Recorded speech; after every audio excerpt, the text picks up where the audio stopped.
ونعوذ بالله من شرور أنفسنا ومن سيئات أعمالنا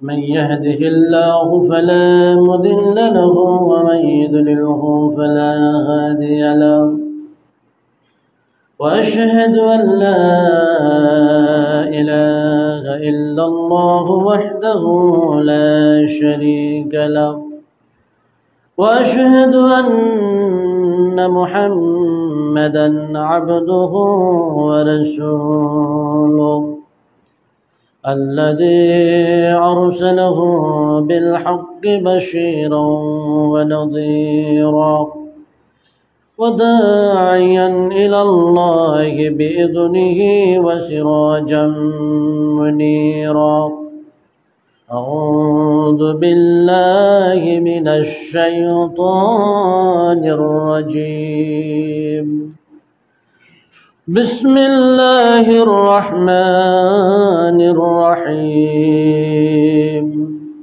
ولكل أمة جعلنا منسكا ليذكروا اسم الله على ما رزقهم من بهيمة الأنعام فإلهكم إله واحد فله أسلموا وبشر المخبتين. وقال النبي صلى الله عليه وسلم من كان له شعر ولا مضاحي فلا يقربن مشلنا رواه ابن ماجه. উপস্থিত সম্মানিত মুসলিমবৃন্দ, আমরা প্রথমে আল্লাহ তাআলার শুকরিয়া আদায় করি যে আল্লাহ রাব্বুল আলামিন তার নৈকট্য অর্জনের বিভিন্ন মাধ্যম সৃষ্টি করে দিয়েছেন এবং সে মাধ্যমগুলো কিভাবে পালন করলে তার সন্তুষ্ট অর্জন করা যাবে আর প্রকৃত অর্থেই তার নৈকট্য অর্জন করা যাবে সে পথ এবং পদ্ধতি বাতলিয়ে দিয়েছেন। এজন্য আল্লাহ তাআলা শুকরিয়া আদায় করে আলহামদুলিল্লাহি রাব্বিল আলামিন। অতঃপর দরুদ ও সালাম বর্ষিত হোক বিশ্বমানবতার মুক্তির দূত মুহাম্মদুর রাসূলুল্লাহ সাল্লাল্লাহু আলাইহি সাল্লামের প্রতি, যে রাসূল তার মাদানী জীবনের প্রতিটি বছরই কুরবানি করেছেন এবং তার নৈকট্য অর্জনের চেষ্টা করেছেন এবং সেই ধারা তার উম্মতদের মধ্যে চালু রেখেছেন, এজন্য যে যাতে আমরা তার উম্মতেরা ওই ইবাদত করার মাধ্যমে আল্লাহর সন্তুষ্ট অর্জন করতে পারি, তাকওয়ার নীতি অবলম্বন করতে পারি, এজন্য তার প্রতি দরুদ প্রেরণ করি। আল্লাহুম্মা সাল্লি আলাইহি আল্লাহুম্মা সাল্লি আলা মুহাম্মাদ ওয়া আলা আলি মুহাম্মাদ। সম্মানিত উপস্থিতি, আমরা যদি একটি প্রশ্ন করি যে কুরবানি কেন করবেন, হয়তো এক একজন এক এক উত্তর আমরা দেব। কুরবানি কেন করবেন? কুরবানি আল্লাহ তাআলার আদেশ, এজন্য আমরা কুরবানি করব। আল্লাহ নির্দেশনা দিয়েছেন, এজন্য আমরা কুরবানি করব। কুরবানি কেন করবেন? যে আল্লাহ রাব্বুল আলামিন সন্তুষ্ট অর্জনে যে সকল মাধ্যম আছে, কুরবানি করা অন্যতম একটি মাধ্যম।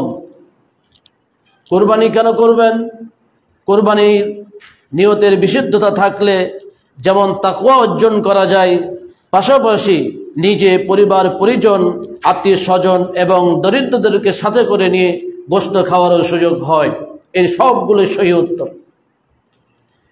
এই কুরবানি জিলকাদ মাস চলছে, আর হয়তো 25 দিন পরে আমাদেরকে এই একটি ইবাদত, ইসলামের যে সকল শিয়ার, যার মাধ্যমে মুসলমানদের পরিচিতি ঘটে, যার মাধ্যমে মুসলমানেরা নিজেদের শ্রেষ্ঠত্ব প্রকাশ করে, তার অন্যতম একটি বড় মাধ্যম হচ্ছে কুরবানি। পৃথিবীর মানুষ যে দিগন্তেই অবস্থান করুক না কেন, তারা সেই নিজ নিজ অবস্থান থেকে কুরবানি করার মাধ্যমে নিজে যেমন একটি শিয়ার প্রকাশ করে, তেমনি সমাজে হত দরিদ্র মানুষদের বাড়িতে গোশত পাঠানোর মাধ্যমে তাদেরও আনন্দ করার ব্যবস্থা করে দেয় এবং পৃথিবীর সকল মানুষ জানতে পারে আজকে মুসলমানদের আনন্দের দিন, আজকে মুসলমানদের তাদের একটি অন্যতম শিয়ার প্রকাশ করার দিন। এজন্য কুরবানি অতীব গুরুত্বপূর্ণ একটি ইবাদত। কুরবানি ফরজ না সুন্নত আমাদের ফতোয়া নয়। কুরবানি করেছেন রাসূল নিজে 10 বছর, আমাদেরও করতে হবে, এটাই হচ্ছে আমাদের দায়িত্ব। যার সামর্থ্য রয়েছে তাকে কুরবানি করতে হবে। রাসূল সাল্লাল্লাহু আলাইহি সাল্লাম যেমন 10 বছর কুরবানি করেছেন মাদানী জীবনের, তেমনি সাহাবায়ে কেরাম কুরবানি করেছেন। যেমন আল্লাহ রাব্বুল আলামিন কোরআনুল কারীমে যেখানে সালাতের কথা বলেছেন, কোন কোন জায়গায় সালাতের সাথে সাথে কুরবানির কথাও বলেছেন। রাসূল সাল্লাল্লাহু আলাইহি সাল্লাম কুরবানির গুরুত্ব বোঝাতে গিয়ে যাদের সামর্থ্য আছে, সামর্থ্য থাকার পরও কুরবানির পশু না কিনে, কুরবানির পশু না প্রস্তুত করে ঈদগাহে আসবে, তাদেরকে ঈদের ময়দানে যেতে নিষেধ করেছেন।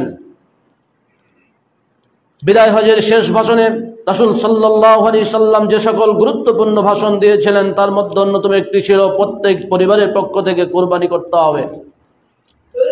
এজন্য আমরা বলবো কুরবানি গুরুত্বপূর্ণ একটি ইবাদত, এই কুরবানি আমাদেরকে করতে হবে।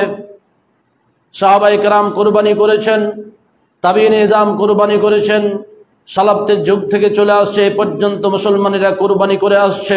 আমাদের কুরবানি করতে হবে, সন্তুষ্ট অর্জন আল্লাহর, এবং এই কুরবানির কোনো গোশত রক্ত আল্লাহর কাছে যাবে না, শুধুমাত্র তাকওয়া যাবে।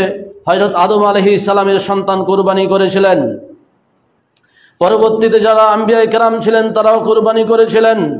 ইব্রাহিম আলাইহিস সালাম যখন পরীক্ষার জন্য আল্লাহ রাব্বুল আলামিনের পক্ষ থেকে সিলেক্টেড হলেন সন্তানকে কুরবানি করার, তখন আল্লাহ রাব্বুল আলামিন এই কুরবানির বিধান দিয়ে জান্নাত থেকে দুম্বা পাঠানোর মাধ্যমে এই কুরবানির বিধান জারি করে দিলেন। সেভাবে প্রত্যেক আম্বিয়া কেরাম যারা এসেছিলেন প্রত্যেক যুগেই এই কুরবানির বিধান ছিল, আজ পর্যন্ত কুরবানি চলে আসছে। এজন্য আল্লাহ রাব্বুল আলামিন কোরআনুল কারীমে বলছেন, ওয়ালিকুল্লি উম্মাতিন জাআলনা মানসাকান লিয়াযকুরু ইসমাল্লাহি আলা মা রাযাকাহুম মিন বাহিমাতিল আনআম। ওয়ালিকুল্লি উম্মাতিন জাআলনা মানসাকান, আল্লাহ বলছেন, আর আমি প্রত্যেক জাতির জন্য কুরবানির বিধান নির্ধারণ করে দিয়েছি। ওয়ালিকুল্লি উম্মাতিন জাআলনা মানসাকান, কি জন্য কুরবানির বিধান আমি নির্ধারণ করে দিয়েছি? লিয়াযকুরু ইসমাল্লাহি আলা মা রাযাকাহুম মিন বাহিমাতিল আনআম, আমি যে তাদেরকে বাহিমাতুল আনাম চতুষ্পদ জন্তু দান করেছি। আজকে হয়তো কেউ চতুষ্পদ জন্তুর সরাসরি মালিক হয়েছে, কেউ হয়তো অর্থের মালিক হয়েছে। এই কারণে আল্লাহ রাব্বুল আলামিন বলছেন, আমি যে তাদেরকে নিয়ামত দান করেছি, এই নিয়ামতের শুকরিয়ার জন্য তারা লিয়াযকুরু ইসমাল্লাহি, তারা যাতে আল্লাহর নামকে স্মরণ করে, আল্লাহকে স্মরণ করে এই কুরবানি করার মাধ্যমে, এজন্য আমি কুরবানির বিধান প্রত্যেক জাতির জন্য নির্ধারণ করে দিয়েছি। এরপর আল্লাহ রাব্বুল আলামিন বলছেন, ফাইলাহুকুম ইলাহু ওয়াহিদ, কুরবানি তো করবে, তবে কুরবানি যেন অবশ্যই এক আল্লাহর জন্য হয়, আল্লাহকে সন্তুষ্ট করার জন্য হয়। ওই মক্কার কাফিররা এক সময় কুরবানি করত, কুরবানি করে কুরবানির রক্তগুলো লেগে মূর্তির মুখে চোখে মাখিয়ে দিত, মাথায় মাখিয়ে দিত, এটাকে তার আল্লাহ সন্তুষ্টি অর্জনের মাধ্যম মনে করত। কিন্তু আমাদের কুরবানি সে উদ্দেশ্য নয়, আমাদের কুরবানি হবে আল্লাহকে সন্তুষ্ট করার উদ্দেশ্যে, আল্লাহর নৈকট্য অর্জনের উদ্দেশ্যে। এজন্য আল্লাহ রাব্বুল আলামিন বলছেন, ফাইলাহুকুম ইলাহু ওয়াহিদ ফালাহু আসলিমু, তার জন্যই তোমরা নিজেদেরকে আত্মসমর্পণ করো, নিজেদেরকে সাপোর্ট করে দাও। ওয়াবাশশিরিল মুখবিতিন, যারা এই আদেশকে পালন করবে তাদের জন্য শুভ সংবাদ দিয়ে দাও।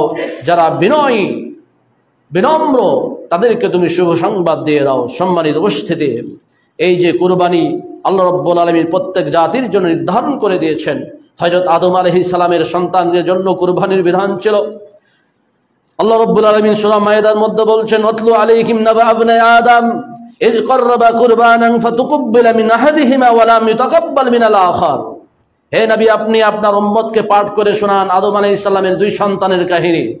কি কাহিনী ছিল? ইয ক্বাররাবা কুরবানান ফাতুকব্বিলা মিন আহাদিহিমা ওয়া লাম ইউতাকাব্বাল মিনাল আখার। তারা দুইজন কুরবানি করলো, দুইজনের কুরবানির মধ্যে একজনের কুরবানি কবুল করা হলো, আরেকজনের কুরবানি কবুল করা হলো না। তো যার কুরবানি কবুল করা হলো না, কাবিল, সে বলল, ইন্নী লাআকতুলান্নাক, আমি অবশ্যই তোমাকে হত্যা করব। তোমার কুরবানি কবুল হলো, আমারটা হলো না। সে সময় কুরবানির বিধান ছিল, পাহাড়ের উপরে তাদের কুরবানির বস্তু রেখে চলে আসতো, আকাশ থেকে আগুন আসতো, যার কুরবানি কবুল হতো সে আগুন কুরবানিকে পুড়িয়ে নিয়ে চলে যেত। যদি এখন এই বিধান থাকতো হয়তো আমরা অনেকেই লজ্জিত হতাম, কার কুরবানি কবুল হচ্ছে কার কুরবানি কবুল হচ্ছে না সবাই জেনে নিত, পারস্পরিক শত্রুতা আরো বেড়ে যেত। আমরা নিজেরা হয়তো অনেকেই ভালো মানুষ নিজেদেরকে মনে করি, লাঞ্ছিত লজ্জিত হতে হতো, মানুষ দেখতো। এজন্য হয়তো আল্লাহ আমাদের সম্মানে, উম্মত মুহাম্মাদের সম্মানে ওই সিস্টেম রাখেন নাই। আমাদের জন্য আল্লাহ রাব্বুল আলামিন কুরবানি করার যেমন বিধান দিয়েছেন, তেমনি ওই সম্মান রক্ষার জন্য বিধান দিয়েছেন। আপনি কুরবানি করবেন তাকওয়ার নীতি অবলম্বন করে, আপনি গোশতও খাবেন, গোশত বিতরণ করবেন, আত্মীয় স্বজনকেও নিয়ে খেতে পারবেন। সম্মানিত উপস্থিতি, আল্লাহ রাব্বুল আলামিন যেখানে সালাতের কথা বলেছেন সেখানে কুরবানির কথা বলেছেন। সূরা কাউসার মধ্যে আল্লাহ তাআলা বলছেন, ইন্না আ'তাইনাকাল কাউসার ফাসাল্লি লিরাব্বিকা ওয়ানহার। আল্লাহ বলছেন ফাসাল্লি লিরাব্বিকা ওয়ানহার, তুমি তোমার রবের জন্য সালাত আদায় করো এবং কুরবানি করো। তো যেখানে আল্লাহ রাব্বুল আলামিন সালাতের কথা বললেন, সালাতের পরক্ষণেই তিনি কুরবানি করতে বললেন। তাহলে যখন সালাতের পরে কোন ইবাদতের কথা বলা হচ্ছে তখন বুঝে নিতে হবে যে অবশ্যই ইবাদতটা গুরুত্বপূর্ণ ইবাদত, যে ইবাদতটার মাধ্যমে আল্লাহর নৈকট্য অর্জন করা যায়, আল্লাহর সন্তুষ্টি অর্জন করা যায়, আল্লাহর কাছাকাছি হওয়া যায়। এজন্য আল্লাহ রাব্বুল আলামিন সালাতের পরে কুরবানির কথা উল্লেখ করেছেন। অন্য এক আয়াতের মধ্যে আল্লাহ রাব্বুল আলামিন বলছেন, قل إن صلاتي ونسكي ومحياي ومماتي لله رب العالمين। হে নবী, আপনি বলে দিন, নিঃসন্দেহে আমার সালাত, আমার কুরবানি, সালাতের উপরে আল্লাহ তাআলা এখানেও কুরবানির কথা বলছেন। قل إن صلاتي ونسكي ومحياي ومماتي لله رب العالمين। হে নবী, আপনি বলে দিন, নিঃসন্দেহে আমার সালাত, আমার কুরবানি, আমার জীবন, আমার মরণ পুরোটাই এই বিশ্ব চরাচরের প্রতিপালক আল্লাহ রাব্বুল আলামিনের জন্য। তাহলে রাব্বুল আলামিন এখানেও সালাতের পরে কুরবানির কথা বললেন। এরপরে বলছেন লা শারীকা লাহু ওয়া বিযালিকা উমিরতু, আল্লাহর তার কোনো অংশীদার নেই। এরপরে যে কথাটা আল্লাহ তাআলা রাসূলের মাধ্যমে বলে নিচ্ছেন যে বলুন ওয়া বিযালিকা উমিরতু, এই ব্যাপারে আমি আদিষ্ট হয়েছি। ওয়া আনা আউয়ালুল মুসলিমিন, আমি হচ্ছি প্রথম মুসলিম। এর মাধ্যমে কুরবানির গুরুত্ব আল্লাহ রাব্বুল আলামিন আয়াতের মাধ্যমে বুঝিয়েছেন। যেমন সালাতের পরে কুরবানির কথা উল্লেখ করেছেন, তেমনি রাসূল সাল্লাল্লাহু আলাইহি সাল্লাম বলছেন ওয়া বিযালিকা উমিরতু, আমি যেমন শিরক করা থেকে বেঁচে থাকার ব্যাপারে আদিষ্ট, তেমনি আমি সালাত আদায়ের ব্যাপারে আদিষ্ট, তেমনি আমি কুরবানি করার ব্যাপারেও আমি আদিষ্ট। সম্মানিত উপস্থিতি, কুরবানি হচ্ছে মুসলমানদের অন্যতম একটি শিয়ার। মানুষ হজ করতে যায়, পৃথিবীর মানুষ জানতে পারে যে হজ মুসলমানদের একটি শিয়ার। আপনি আজকে আমরা জুমাতে এসেছি, সব পৃথিবীর মানুষ জানতে পারছে মুসলমানদের একটা ঈদ, সাপ্তাহিক ঈদ, এটা একটা শিয়ার। সালাত একটা শিয়ার, এই কুরবানি অন্যতম একটা শিয়ার। এজন্য আল্লাহ রাব্বুল আলামিন কোরআনুল কারীমে বলছেন ওয়াল বুদনা জাআলনাহা, আর এই যে কুরবানির পশু উট, একে আমরা বানিয়েছি মিন শাআইরিল্লাহ, আল্লাহ রাব্বুল আলামিনের যে শিয়ার রয়েছে, নিদর্শন রয়েছে মানুষের প্রতি, সে নিদর্শনের অন্যতম একটি নিদর্শন হচ্ছে এই কুরবানির পশু। ফিহা খায়রুন, এর মধ্যে তোমাদের জন্য কল্যাণ রয়েছে। ফাজকুরু ইসমাল্লাহি আলাইহা, অতএব তোমরা যখন একে সারিবদ্ধভাবে উটকে তোমরা কুরবানি করবে, তখন তোমরা আল্লাহর নাম স্মরণ করবে, আল্লাহর নাম নিবে। ফাইদা ওয়াজাবাত জুনুবুহা ফাকুলু মিনহা ওয়াতিমুল কানি ওয়াল মুতার, যখন কুরবানির পশু জবে হয়ে যাবে তখন তোমরা সে গোশত থেকে নিজে খাও, যারা চায় তাদেরকে দাও, যারা লজ্জায় চাইতে পারে না তাদেরকেও খাওয়ানোর ব্যবস্থা করে দাও। সম্মানিত উপস্থিতি, আর এই কারণেই তো আল্লাহ রাব্বুল আলামিন এই গবাদি পশুগুলোকে আমাদের অধীনস্থ করে দিয়েছেন। বিশাল উট, বিশাল গরু, ছাগল, দুম্বা, দেখেন আপনি তাকে কন্ট্রোল করছেন, আপনি তাকে জবাই করে খাচ্ছেন, অথচ তার কিছু করার থাকছে না। সে তো জীবন বাঁচানোর জন্য যতটুকু চেষ্টা করার ততটুকুই করে, আর বেশি কিছু করতে পারে না। কারণ এটা আল্লাহ রাব্বুল আলামিন আমাদের জন্য অধীনস্থ করে দিয়েছেন যাতে আমরা একে কুরবানি করি। সম্মানিত উপস্থিতি, এই শিয়ারকে কেন সম্মান করবেন? আল্লাহ রাব্বুল আলামিন অন্য একটা আয়াতের মধ্যে বলছেন ওয়াযালিকা মান ইউআযযিমু শাআইরাল্লাহ, যে ব্যক্তি আল্লাহর এই শিয়ারকে, এই নিদর্শনকে সম্মান প্রদর্শন করলো, বড়ভাবে দেখলো, ফাইন্নাহা মিন তাকওয়াল কুলুব, কারণ এটা হচ্ছে মানুষের অন্তরের তাকওয়া।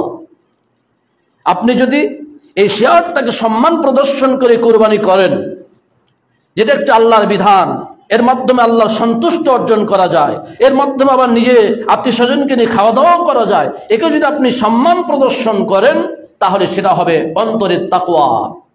আল্লাহ তাআলা বলছেন, লা ইয়ানালাল্লাহা লুহুমুহা ওয়ালা দিমাউহা ওয়ালাকিন ইয়ানালুহু তাকওয়া মিনকুম। এই যে তোমরা কুরবানি করো, লা ইয়ানালাল্লাহা লুহুমুহা, এই কুরবানি পশুর গোশত, এই কুরবানির পশুর রক্ত কোনো কিছুই কখনোই আল্লাহর কাছে পৌঁছে না, শুধুমাত্র তোমাদের কার মধ্যে কতটুকু আল্লাহ ভীতি আছে সেটুকুই আল্লাহর কাছে পৌঁছে, অন্য কিছু পৌঁছেই না। সম্মানিত উপস্থিতি, রাসূল সাল্লাল্লাহু আলাইহি ওয়াসাল্লাম কিভাবে সাহাবায়ে কেরামকে উদ্বুদ্ধ করেছেন কুরবানি করার জন্য। যদি কোনো সাহাবী ঈদের সালাতের পূর্বে কুরবানি করে ফেলেছেন, আল্লাহ রাসূল বলছেন এই কুরবানি চলবে না, তোমাকে ঈদের সালাতের পরে আরেকটা পশু কুরবানি করতে হবে। কেউ যদি কুরবানি কার্পণ্য করে কুরবানি করাই না করেছেন, তাহলে সতর্ক করে দিয়েছেন যে কুরবানি করবে না, সেই জন্য আমার ঈদের ময়দানে না আসে।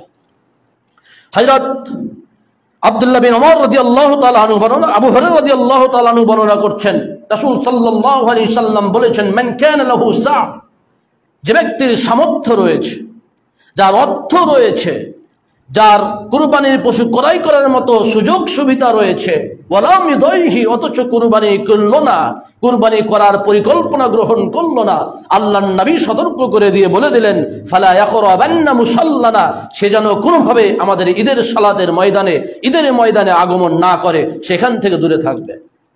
কত বড় সতর্কতা রাসূল সাল্লাল্লাহু আলাইহি সাল্লাম দিলেন, কুরবানি না করলে তুমি ঈদের ময়দানে আসবে না। অবশ্যই এটা সমর্থকদের জন্য, যাদের সামর্থ্য রয়েছে, অর্থকরী রয়েছে, তাদের জন্য এই বিধান প্রযোজ্য। সম্মানিত উপস্থিতি, বিদায় হজের ময়দানে রাসূল সাল্লাল্লাহু আলাইহি সাল্লাম বক্তব্য দিচ্ছেন।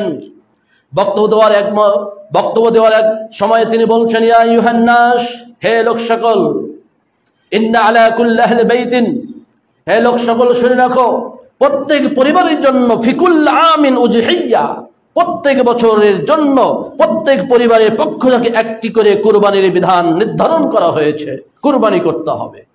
রাসূল বিদায় হজের ভাষণে শেষ মুহূর্তে এই কথা বলে দিয়ে কুরবানির গুরুত্ব বুঝালেন যে কুরবানি আমাদের করতে হবে, এটি ইসলামের অন্যতম শিয়ার, এই শিয়ার প্রকাশ করতে হবে, তাহলে আমরা আল্লাহর নৈকট্য অর্জন করতে পারব।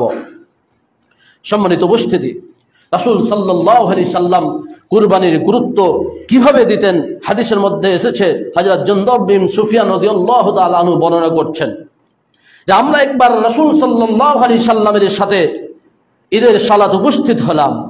ফালাম্মা কাদা সালাতুহু বিন নাস নাযারা ইলা গানামিন কাদ যুবিহাত, যখন আমরা ঈদের সালাত শেষ করলাম, দেখলাম একটি ছাগলকে ঈদের সালাতের আগে জবাই করে ফেলেছে। আল্লাহ রাসূল দেখলেন যে ঈদের সালাতের পূর্বে একজন সাহাবী একটা ছাগল কুরবানি করে ফেলেছেন। আল্লাহ নবী বললেন, মান জাবাহা কাবলা সালাতে, যে ব্যক্তি সালাতের পূর্বে কুরবানি জবাই করলো, ফালইয়াজবাহ শাতান মাকানাহা, সে যেন অবশ্যই তার স্থানে আরেকটি ছাগল জবাই করে। যদি গুরুত্ব না থাকতো, কুরবানির বিধানটা যদি হালকা হতো, এক শ্রেণীর মানুষ এই কুরবানির বিধানকে হালকা করে দেখে, আবার আরেক শ্রেণীর কিছু কৃপণ মানুষ আছে সুযোগ সন্ধানে শুধু 10-এর দিকে তাকিয়ে থাকে, ও কুরবানি করবে না, সমাজ যে কুরবানি করবে সেখান থেকে গোশত নিয়ে সমাজ তার পরিবার চালাবে। রাসূল সাল্লাল্লাহু আলাইহি সাল্লাম সতর্ক করে দিলেন কুরবানির বিধানের গুরুত্ব বোঝাতে গিয়ে, যে ব্যক্তি ঈদের সালাতের পূর্বে সে কিন্তু জবাই করে ফেলেছে একটা পশু, এই জায়গায় আল্লাহ নবী বলছেন, ফালইয়াজবাহ শাতান মাকানাহা, সে যেন তার স্থানে আরেকটি ছাগল জবাই করে। ওমান লাম ইয়াকুন জাবাহা, আর যে জবাই করেনি ঈদের সালাতের পরে, ফালইয়াজবা আলা ইসমিল্লাহ, আল্লাহর নাম নিয়ে যেন সে কুরবানি আরেক পশু জবাই করে। বারা ইবনে আযিব রাদিয়াল্লাহু তাআলা আনহু বলছেন, রাসূল সাল্লাল্লাহু আলাইহি সাল্লাম কুরবানির ঈদের দিন তিনি ঈদের সালাতের খুতবা দিলেন। খুতবা দেওয়ার পরে তিনি বললেন, মান সাল্লা সালাতানা ওয়া নাসাকা নুসুকানা, যে ব্যক্তি আমাদের সাথে সালাত আদায় করলো এবং আমাদের সাথে কুরবানি করলো, ফাকাদ আসাবান নুসুকা, সে কুরবানির বিধান পালন করতে সক্ষম হলো। ওয়া মান নাসাকা ক্বাবলা সালাতে, আর যে ব্যক্তি কুরবানি ঈদের সালাতের পূর্বে কুরবানির পশু জবাই করে ফেললো, ফাতিলকা শাতু লাহমিন, সেটা গোশত খাওয়ার ছাগল। কেউ যদি ঈদের সালাতের আগে কোনো পশু জবাই করে ফেলে, রাসূল বলছেন সেটা গোশত খাওয়ার ছাগল। এরপরে আবু বুরদা নামে একজন সাহাবী, আবু বুরদা ইবনে নিয়াদ দাঁড়িয়ে গেলেন, দাঁড়িয়ে যাওয়ার পরে বলছেন, ইয়া রাসূলুল্লাহ ওয়াল্লাহি লাকাদ নাসাতু ক্বাবলা আন আখরাজা ইলা সালাতে, আমি তো সালাতে আসার আগেই ভাবলাম যে লোকেরা সালাতের পরে পশু জবাই করবে, সবাই ব্যস্ত থাকবে, তো আমি আগেই কুরবানির পশু জবাই করে ফেলি এবং পরিবার পরিজন নিয়ে খেয়ে ফেলি। তো সাহাবী বলছেন, হে আল্লাহ রাসূল, আমি তো এই কাজ করে ফেলেছি। ওয়া আরাফতু আন্নাল ইয়াওমা ইয়াওমু আকলিন ওয়া শুরবিন, আপনি তো বলেছেন ঈদের দিন হচ্ছে আনন্দের দিন, ঈদের দিন হচ্ছে খাওয়ার দিন, তো সকাল থেকে আনন্দ তো না হলে কেমন হয়? আমি এই জন্য সকালে কুরবানির পশু জবাই করে ফেলেছি। সাহাবীর বুঝটাকে ভুলছিল? অবশ্যই ভুলছিল। উনি ঈদের সালাতের পূর্বে পশু জবাই করে ফেলেছেন, এবং তবে তার যে মানসিকতাটা ভালো ছিল, যে আনন্দের দিন আনন্দ করতে হবে। এখন রাসূল সাল্লাল্লাহু আলাইহি সাল্লাম এবার বলছেন, উনি বলছেন যে ওয়াশুরিব ফাতাআজ্জালতু আকালতু আতামতু আহলি ওয়া জিরানি, শুধু আমি একাই খাই নাই, আমি তো খেয়েছি, আমার পরিবারকে খাওয়াইছি, আমার প্রতিবেশীদেরকেও আমি গোশত খাইয়ে চলে এসেছি একবারে সকাল সকাল। এবার রাসূল সাল্লাল্লাহু আলাইহি সাল্লাম বলছেন তিলকা শাআতুল লাহমিন, আরে পাগল, তুমি যে ছাগলটা জবাই করেছো সেটা তো গোশত খাওয়া ছাগল হয়ে গেছে, কুরবানি তো হয় নাই। তখন ওই সাহাবী বললেন ফাইন্না ইনদি আনাকা জাসাতিন হিয়া খায়রুম মিন শাআত লাহমিন, আমার কাছে একটা ভেড়া আছে 6 মাসের, আমি কি এর স্থানে ওই 6 মাসের ভেড়াটা জবাই করলে আমার হক আদায় হবে? রাসূল সাল্লাল্লাহু আলাইহি সাল্লাম বললেন নাম, তোমার জন্য হবে, ওয়ালান তাজসিয়া আন আহাদিন বাদাকা, তোমার পরে অন্য কারোর জন্য এটা যথেষ্ট হবে না, এটা তোমার যেহেতু কাজ করে ফেলেছো, তোমার আর উপায় নেই, এজন্য তোমার জন্য এটা জায়েজ। সম্মানিত উপস্থিতি, রাসূল সাল্লাল্লাহু আলাইহি সাল্লাম কুরবানির গুরুত্ব কত বেশি দিয়েছেন। তাকে তো বলতে পারতেন যাক হয়ে গেছে, যখন করে ফেলেছে, যখন আর কুরবানি দেওয়া দরকার নাই, ওটাই খেয়ে দিয়ে শেষ করে ফেলো। তিনি কিন্তু সে কথা বললেন না, তিনি একটা 6 মাসের ছাগল হলো তাকে জবাই করে বললেন তুমি আরেকটা পশু কুরবানি দাও। এটা কুরবানির গুরুত্ব রাসূল সাল্লাল্লাহু আলাইহি সাল্লাম বুঝিয়েছেন। সম্মানিত উপস্থিতি, এই যে রাসূল সাল্লাল্লাহু আলাইহি সাল্লাম এত গুরুত্ব বুঝালেন, আমাদের মাঝে কিছু মানুষ এই কুরবানির গুরুত্বকে হালকা করে দেখেন। তারা বলেন কুরবানি করলে হয়, না করলে হয়, আবু বকর রাদিয়াল্লাহু তাআলা আনহু, ওমর রাদিয়াল্লাহু তাআলা আনহু, ইবনে মাসউদ করেন নাই, এই দলিল দিয়ে তারা কুরবানির বিধানটাকে হালকা করে দিয়েছে। আবার উম্মে সালামার একটা হাদিস না বুঝে সে হাদিস দ্বারা এই দলিলকে হালকা করে দিয়েছেন। কিভাবে হালকা করেছেন? উম্মে সালামা রাদিয়াল্লাহু তাআলা আনহা রাসূল সাল্লাল্লাহু আলাইহি সাল্লাম থেকে বর্ণনা করে বলছেন, ইজা রাআইতুম হিলাল যিল হিজ্জাহ ওয়া আরাদা আহাদুকুম ইউদাহি ফালইউমসিক আন শা'রিহি ওয়া আযফারিহি, তোমাদের কেউ যখন জিলহজ মাসের চাঁদ দেখবে, এই জিলহজ মাসের চাঁদ দেখার সঙ্গে সঙ্গে সে যেন তার চুল কাটা থেকে বিরত থাকে, তার নখ কাটা থেকে বিরত থাকে।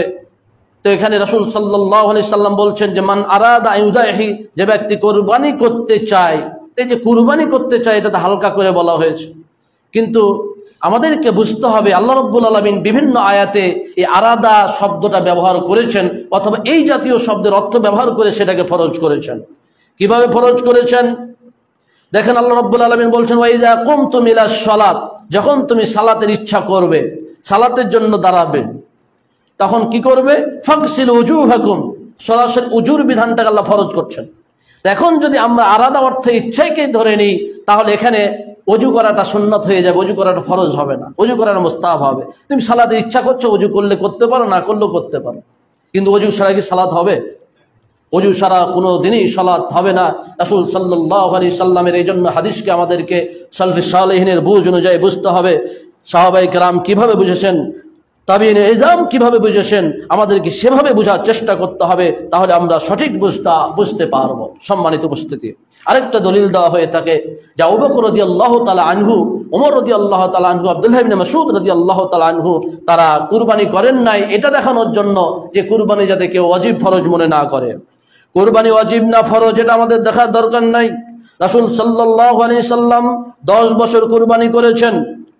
রাসূলের আদর্শকে আমাদের জীবনে বাস্তবায়ন করতে হবে। সাহাবায়ে কেরামদের মধ্যে কেউ কেউ টাকা দিয়ে ফিতরা দিয়েছেন।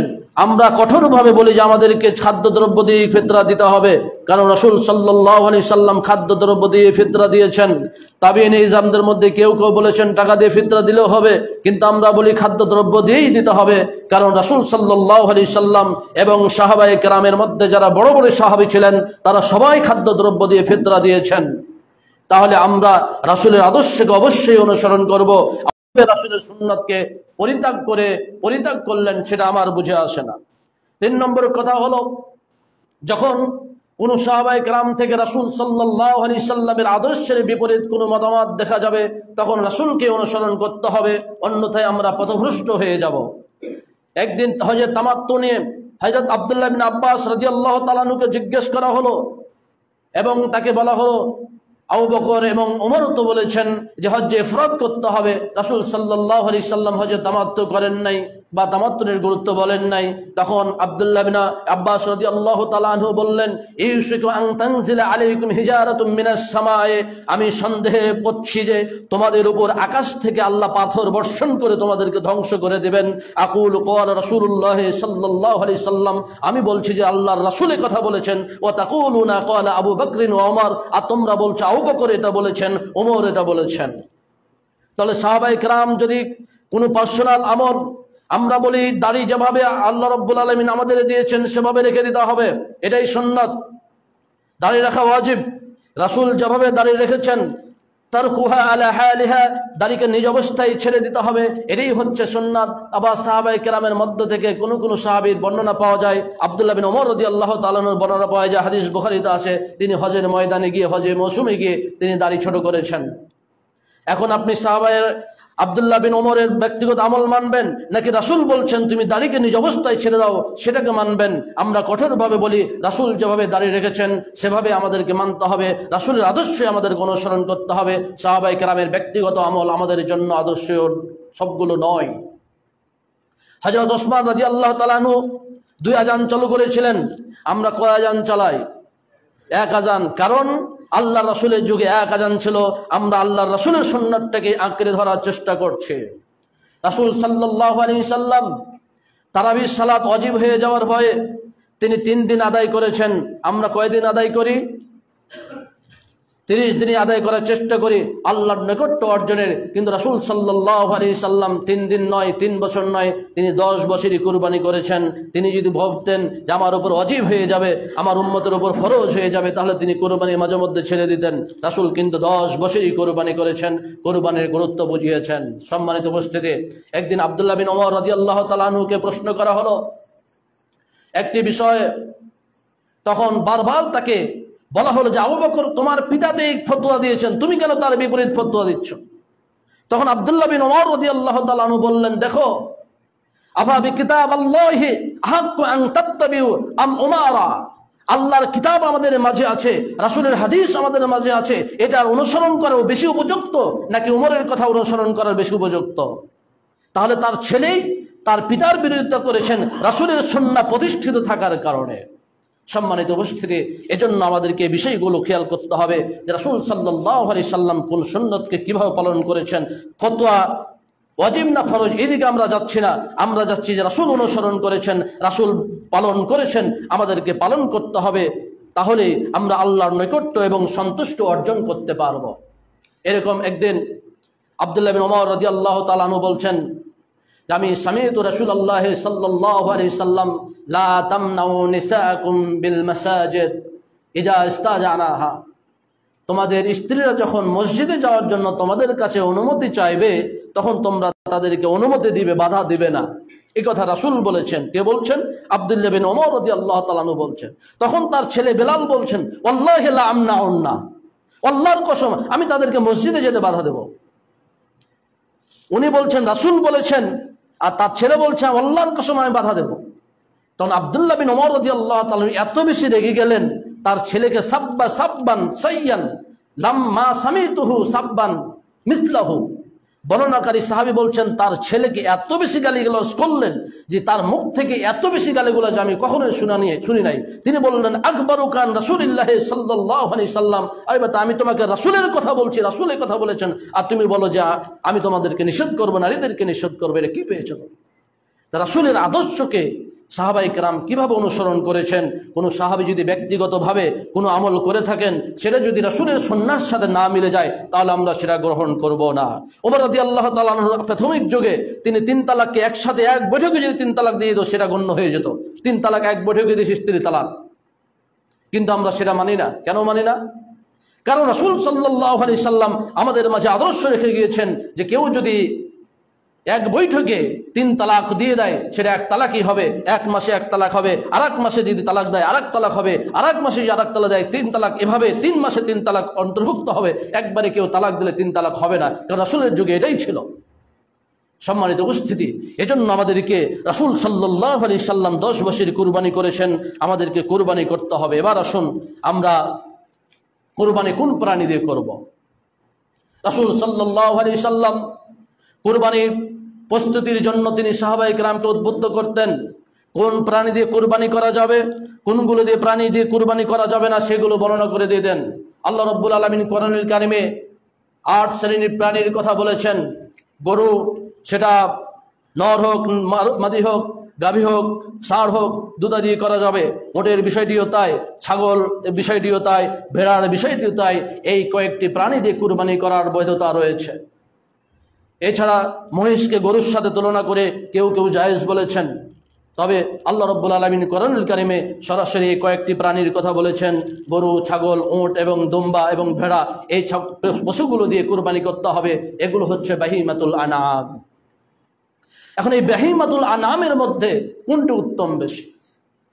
গরু দিয়ে কুরবানি করা উত্তম বেশি নাকি ছাগল দিয়ে কুরবানি করা বেশি উত্তম? এই ব্যাপারে মতপার্থক্য থাকলেও এই ইবাদতটি হচ্ছে আর্থিক ইবাদত।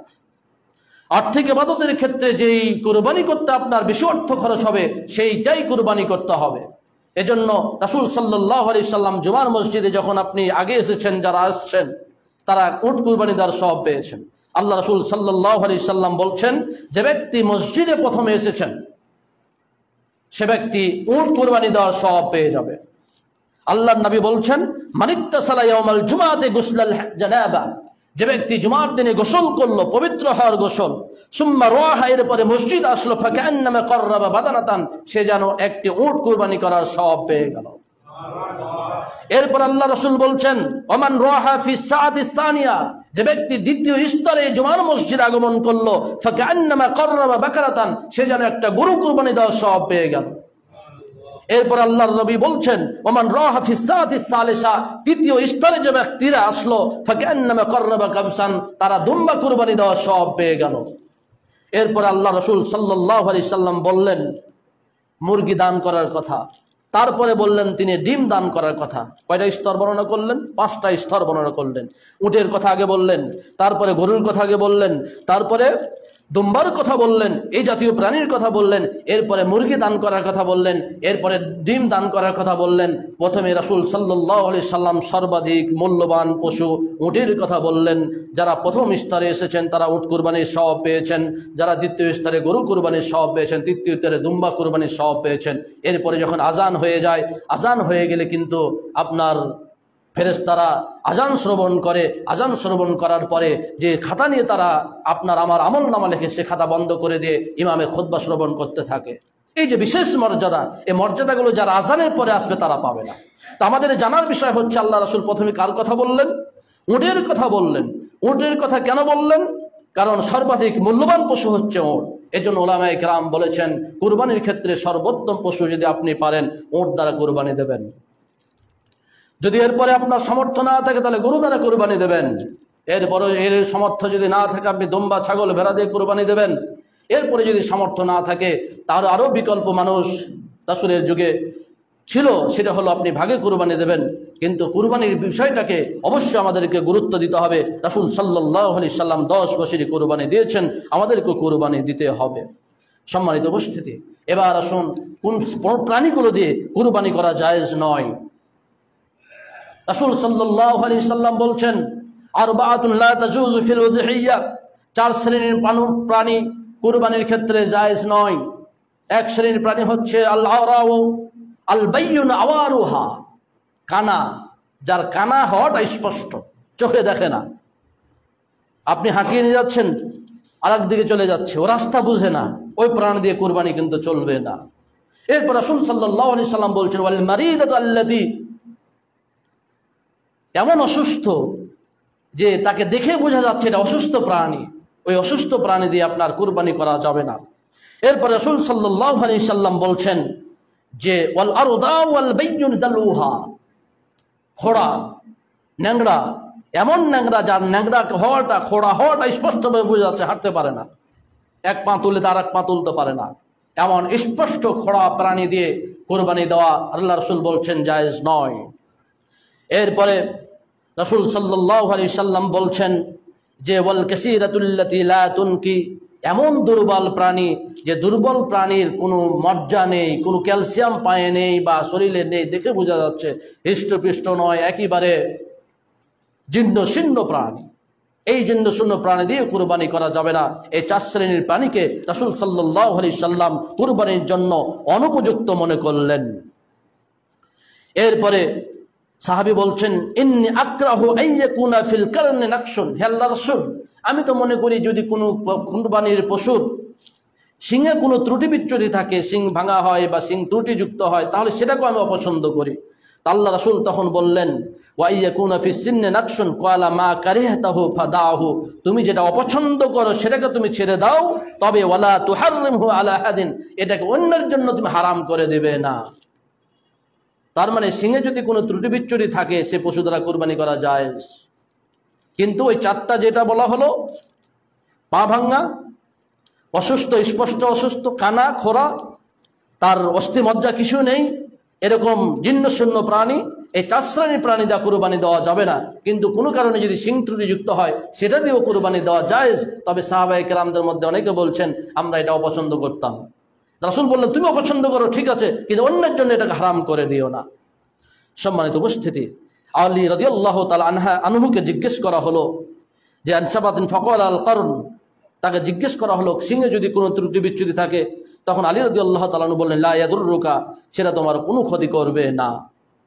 বলা হলো যদি খোরা এমন খোরা হয়, হালকা হয়, আলী রাদিয়াল্লাহু তাআলা আনহু বললেন, ইজা বালাগাতিল মানসিকা, যদি সে কুরবানির ময়দান পর্যন্ত হেঁটে যাওয়ার সক্ষমতা রাখে এমন প্রাণী হয়, তাহলে তাকে দ্বারা কুরবানি করো, এই খোরা চলবে।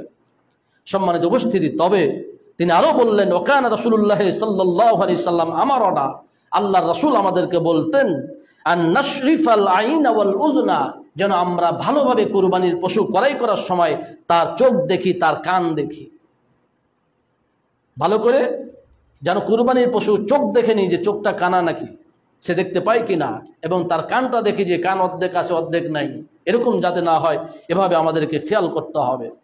সম্মানিত উপস্থিতি, এরপরে কুরবানির পশুর ক্ষেত্রে রাসূল সাল্লাল্লাহু আলাইহি সাল্লাম যে কাজটি করতেন, তিনি 2টি করে কুরবানি দিতেন এবং নিজের জন্য কুরবানি দিতেন, উম্মতদের পক্ষ থেকে তিনি কুরবানি দিতেন, আর বলতেন আল্লাহুম্মা তাকাব্বাল মিন মুহাম্মাদিন, আল্লাহ তুমি এটা মুহাম্মদ সাল্লাল্লাহু আলাইহি সাল্লামের পক্ষ থেকে কবুল করো, ওয়া আলি মুহাম্মাদিন, এবং মুহাম্মদ সাল্লাল্লাহু আলাইহি সাল্লামের পরিবারের পক্ষ থেকে কবুল করো, ওয়া মিন উম্মতি মুহাম্মাদিন, এবং উম্মতে মুহাম্মদ সাল্লাল্লাহু আলাইহি সাল্লামের উম্মতের পক্ষ থেকে তুমি কবুল করো। এরপরে তিনি বিসমিল্লাহ আল্লাহু আকবার বলে কুরবানির পশু জবাই করতেন। সম্মানিত উপস্থিতি, আমরা যে বিষয়গুলো আলোচনা করলাম, কুরবানির গুরুত্ব, রাসূল সাল্লাল্লাহু আলাইহি সাল্লাম যেমন কুরবানির গুরুত্ব সম্পর্কে বলেছেন, তেমন আল্লাহ রাব্বুল আলামিন কোরআনুল কারিমে সালাতের সাথে সাথে কুরবানির কথা বলেছেন। আমি আবারও বলছি, ফরজ না ওয়াজিব না সুন্নাত, এটা ফতোয়ার বিষয়, আমরা ওইদিকে যাচ্ছি না। উলামায়ে কেরাম বিভিন্ন হাদিসের ভিত্তিতে এক একজন এক এক ফতোয়া দিয়েছেন। আমরা অনুসরণ করব রাসূল কি করেছেন, আল্লাহ কি বলেছেন। আল্লাহ সালাতের সাথে কুরবানির কথা বলেছেন, আমরা অন্যদিকে আর তাকাবো না। রাসূল সাল্লাল্লাহু আলাইহি সাল্লাম সাহাবায়ে কেরামকে সতর্ক করেছেন, তোমার যদি কুরবানি পশু কেনার সামর্থ্য থাকে এরপরও না কিনো, তাহলে তুমি ঈদের ময়দানে আসবে না। তিনি হজের ময়দানে বিদায় হজের ভাষণে তিনি বলে দিয়েছেন, প্রত্যেক পরিবারের পক্ষ থেকে প্রত্যেক বছর একটা করে কুরবানির বিধান রয়েছে।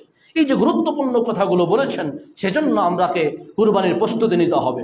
যেভাবে একজন মানুষকে সিয়ামের প্রস্তুতি নিতে হয় আগে থেকে, যেমন একজন মানুষকে হজের প্রস্তুতি আগে থেকে নিতে হয়, কে ওমরা করলে তাকে আগে থেকে প্রস্তুতি নিতে হয়, তেমনি আমাদেরকে এই কুরবানির জন্য এখন থেকে প্রস্তুতি নিতে হবে। হয়তো আর 25 দিন পরে আমাদেরকে সেই কুরবানির দিকে যেতে হবে। আল্লাহর সন্তুষ্টির মাধ্যমে অন্যতম একটি মাধ্যম হচ্ছে কুরবানি। আল্লাহ রাব্বুল আলামিন আমাদের সকলকে এই সন্তুষ্টির মাধ্যমে, সন্তুষ্ট অর্জনের একটি মাধ্যমের পালন করার মাধ্যমে তার নৈকট্য অর্জন করার তৌফিক দান করুন। আল্লাহুম্মা আমিন।